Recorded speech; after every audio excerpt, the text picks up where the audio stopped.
What's up, guys? Welcome back. We're trying to get this thing ready for the next event. I went all the way to Tallahassee to pick up this. It is, from what I understand, a 5,000 mile takeout. I don't know if that's true or not, but looking at the amount of clutch material or lack thereof in the bell housing, it could be. So the backstory on the transmission was that MT82 was taken out of a 2015 performance pack car, which is the same as this, at about 5,000 miles, 4,500 to 5,000 miles, somewhere in that area, to put in a 3060 out of the old GT500s, because the guy went with a Hellion turbo kit. Obviously, these things are, less than reliable in their reputation. So he pulled it out. And it sat in the shed for the last 6, 7 years or whatever it's been. I don't know if it's got fluid in it or anything about it at all. I've got fluid coming. So for now, it's going to sit over there until we're ready for it. But I'm going to drain out the fluid in that guy. But in the meantime, I'm going to get this thing up in the air. We got to take the intake off and the strut bar to get to the upper bell housing bolts. It's a lot easier to get to them from up here. They're 13 mils, but you just take the intake off, get it out your way, you can get right to them rather than trying to get them out from the bottom. It's just way easier to do it up here. Then we're going to get this thing up in the air. We're going to pull the exhaust down, then the drive shaft out, and then the transmission out. So, in that order. That's the plan. We got a couple of weeks until the next drift event, and we still got to finish all the body work. So we've got to paint this guy, which is going to be another whole video in and of itself. The last video you saw, we fixed the quarter, but we still got to paint the car. Got to get it looking halfway decent, right? So that's where we're at. Let's get going. Let's get crack-a-lacking and get this intake off.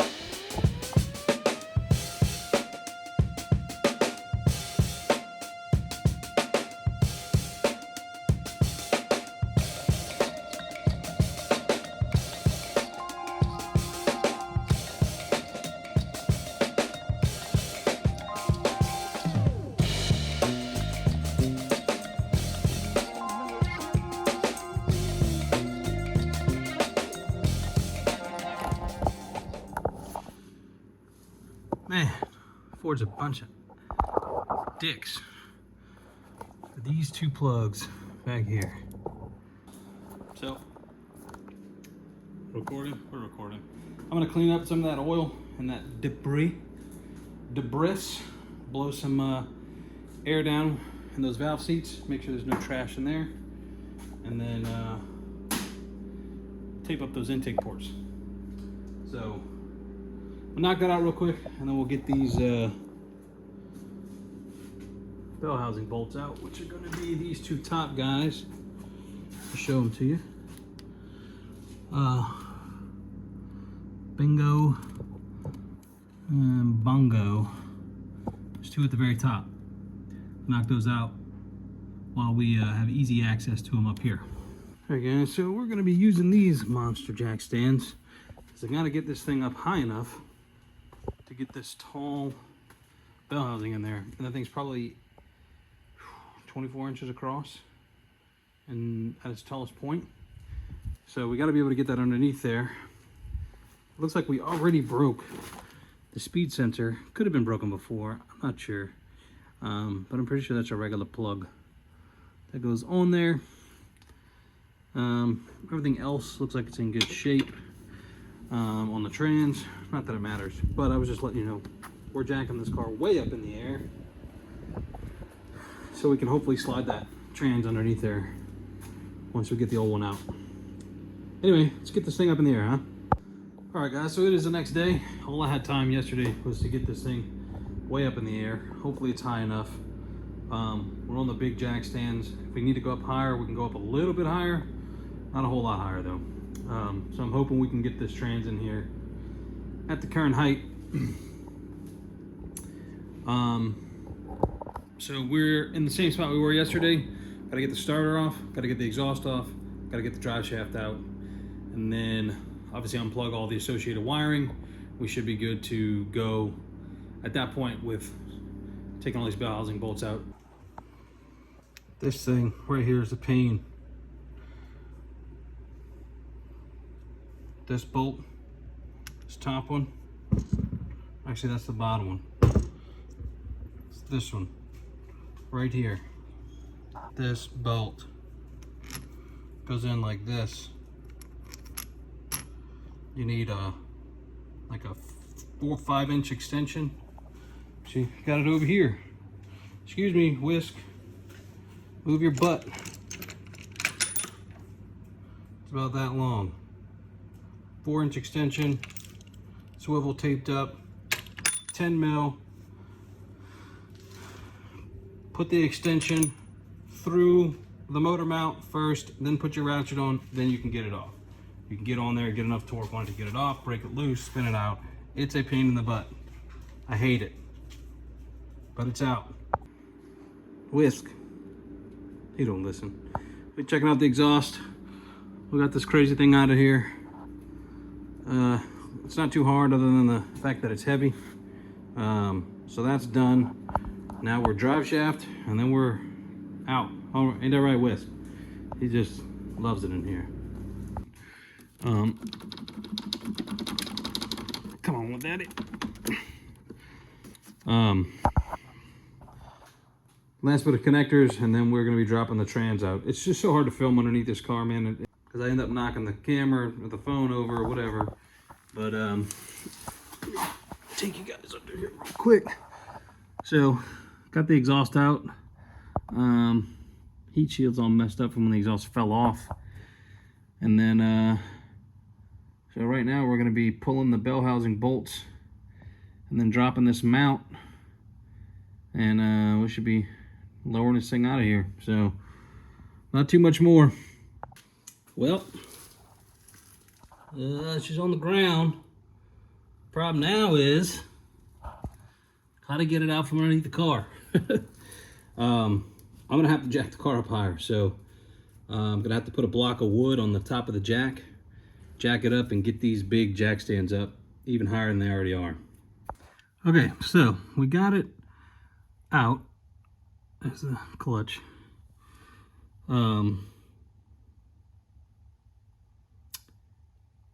My plan is to take this shifter off, this MGW shifter, take this off, and then that blue creeper, don't worry about this, it's too tall. It does work to get it out. Only way I've been able to do it by myself. Anyway, I think if we put the front of the trans on that creeper, we can just slowly work it out of here. So that's the plan. Take this shifter off and then wiggle this trans out. That'll probably be it for tonight. Obviously not it for the video, but it is, what time is it? About 6:30, so I'm thinking by around 7 or so. Hopefully I'll be done. And then we need to drain the whatever fluids in that other transmission, and then fill it up with fresh stuff. So we might do that tonight, and then it'll be ready to go back in tomorrow. Okay, it's out. Holy moly, thing's heavy. I couldn't get the creeper underneath there. It's too tall. I mean, it might have gone straight back, but I couldn't lift the back of the transmission by myself, so I just drug it out on its nose.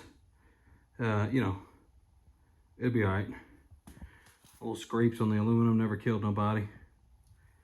So it's out. I got the top part of the shifter off. We got to take this off, the actual shift rod. Everything's Loctite, it's tight as hell. But should just have to take these two bolts off, transfer them over to the other side. While I was in there, I was looking. I need to get a new bushing here, or whatever they call these things, Quibo. So I'm gonna have to order one of those, and that's gonna have to get put on before this thing can go back in. So, because it is tearing. So I need to get that. I'm gonna go find one, but for today I'm gonna call it an evening. Okay, so I've got tools everywhere, but we did get the trans out. I think I might have showed you that in the last clip. I don't remember. But in today's episode of Get This Turd Ready for the Next Event, we got to swap whatever we can on the shifter over here. And then I also have new fluid for that transmission. And we need to swap the throwout bearing and everything over to this guy here.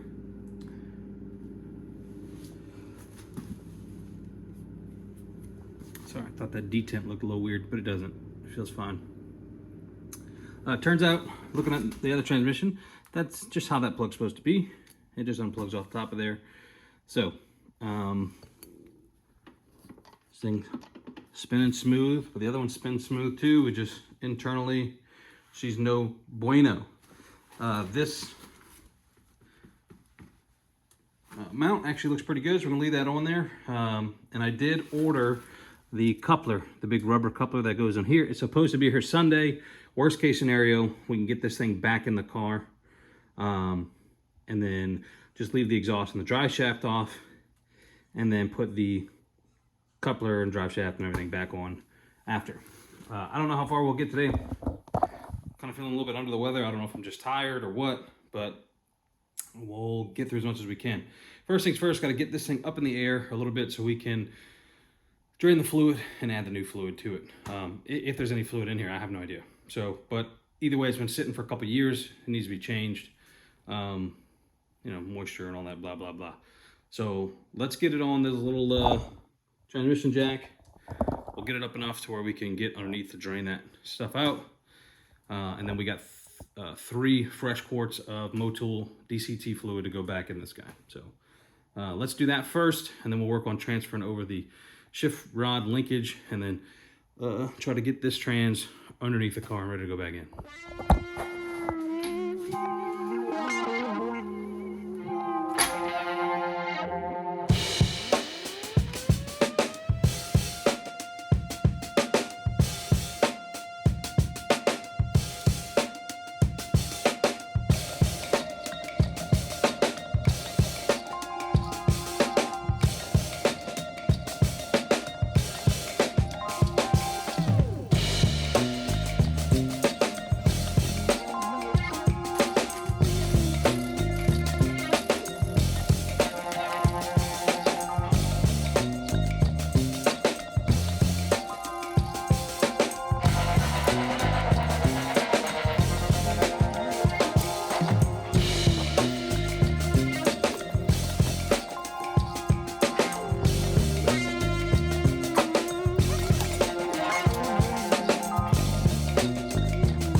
So it's hard to tell on camera. I've got little sparkles in there. But it didn't, like when I drained the fluid out of my trans the first time, I changed the clutch and everything on it and changed the engine. The first little bit of oil came out like black, like really dark. This didn't. And a little bit of metal. I think that's kind of gonna be what you get on some transmissions. I'm not hugely familiar with inspecting oil out of transmissions, but I mean, when you got gears meshing together, you're gonna get a little bit of metal in there. So that doesn't really concern me. It actually looked really good. Like that could actually be 5,000 mile fluid. So let's crack open the new stuff and get that thrown in there.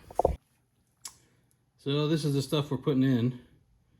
Multiple is typically pretty good fluids. I've used them years and years on all the motorcycle stuff I did before. And heard good stuff about them in this trans. So that's what we went with last time on the other trans, and that's what we're going to go with on this one. So hopefully, fingers crossed, that this thing's not blown up and we're not wasting $70 on fluid. So it's going to take 2 full quarts and then, 0.7 of the last one. So most of that one too. So let's get to pouring it in here.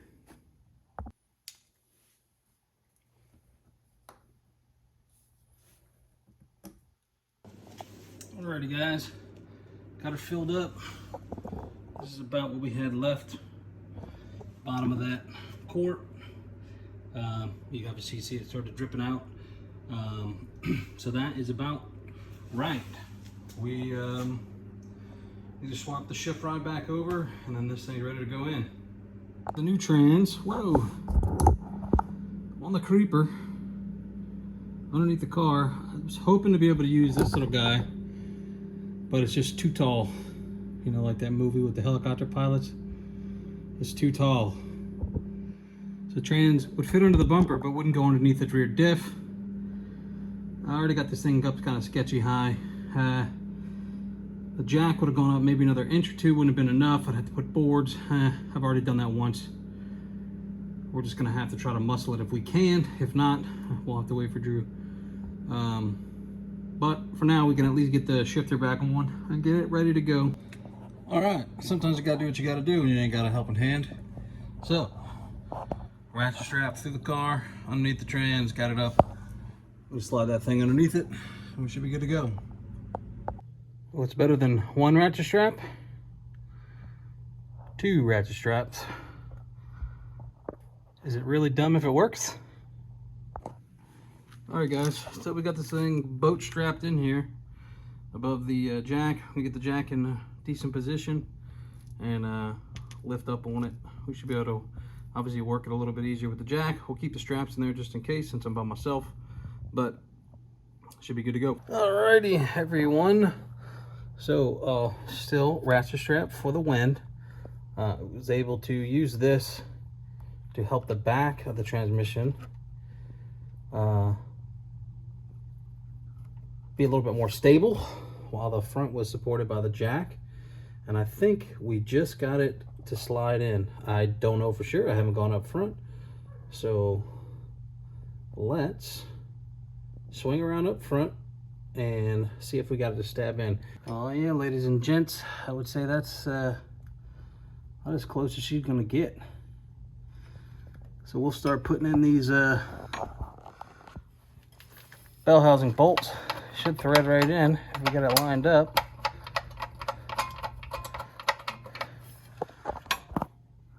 Which maybe we do, maybe we don't. It's so hard to tell.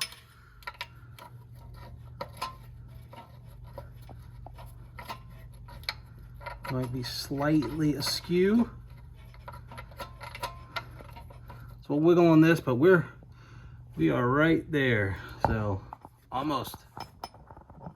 All right guys, so got the starter in. I went in easier than it came out. Just got to hook the wire harness back up to it. Once you know what tools you need, it's not so bad. So I'm gonna hook this wiring harness back up to it here and here. Where's the other? This guy, the main, and then the solenoid. We'll get those hooked back up, and then we will start on what's next. Is going to be the flex support that came in. I'll show you that. And then the exhaust. Well, then flex support, drive shaft, exhaust. Hook all these wires back up, kind of tidy them up.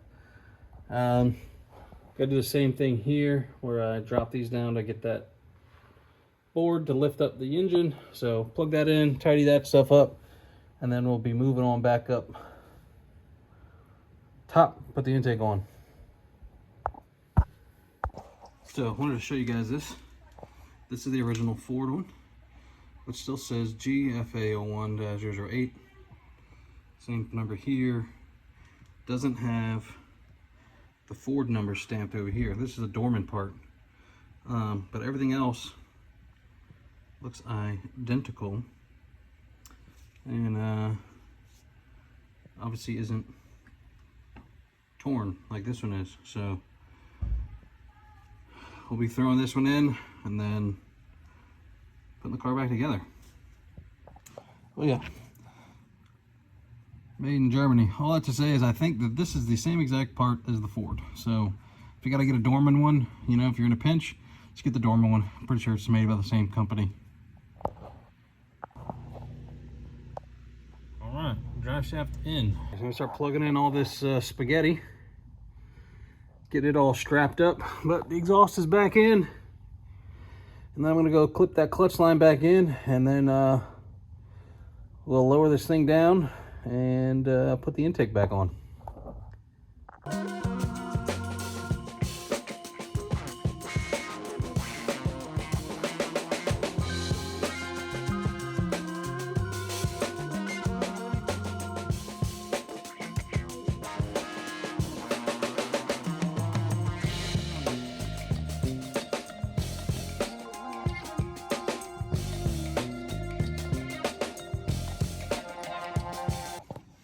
Yeah, put the shifter back together.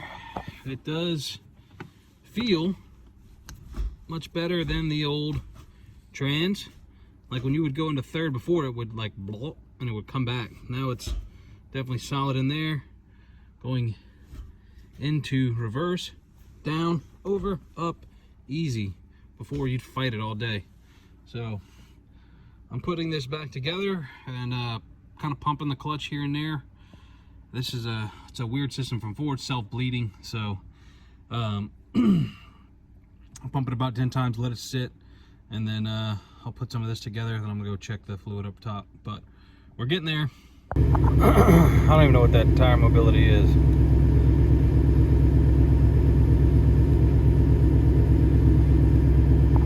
Anyway, let's go see if it works. Wow, it feels so much easier getting in reverse. Holy shit. It's almost like it works. Well, we got a clutch.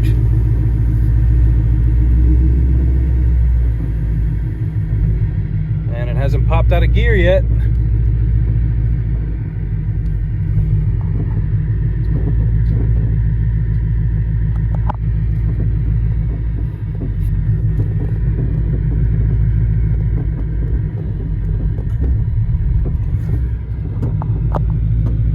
Have a seatbelt, so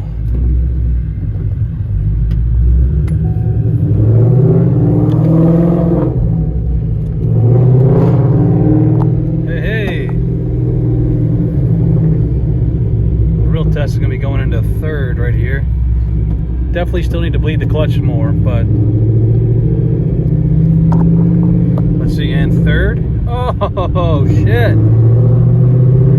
no grind into third. Fourth. Oh shit! Second, smooth. Oh, bro, I don't even know what to do with myself. Oh no, mud pit.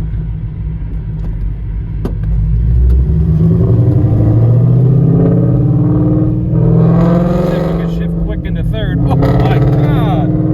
Oh, you don't even know.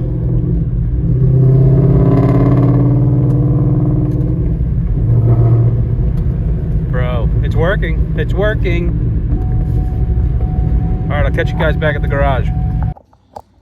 Oh, well, I don't know. You might be able to tell from my test ride, but it went well. Clutch needs to be bled a little bit more, a little bit air in the line, but all in all, choice. Slips right into third, easy peasy, lemon squeezy. I didn't get the sixth, but everything else feels great. Great success. On to the next thing. You know, we got to finish our body work down here. So, you know, we got the crash damage looking mucho better. So this week after work and stuff, I'm gonna be sanding this side of the car down and all that good stuff. You know, the door, the roof rail, and all of this quarter. I'm actually gonna pull this off tonight. We're gonna get a paint sample. But anyway, that's for the next video. If you enjoyed it, if you got something out of it, give it a thumbs up, hit the like, whatever that thing is. You know what to do. Subscribe, all that good stuff. I'm beat, I'm tired. It's been a long one. I'll see you on the next one. Peace.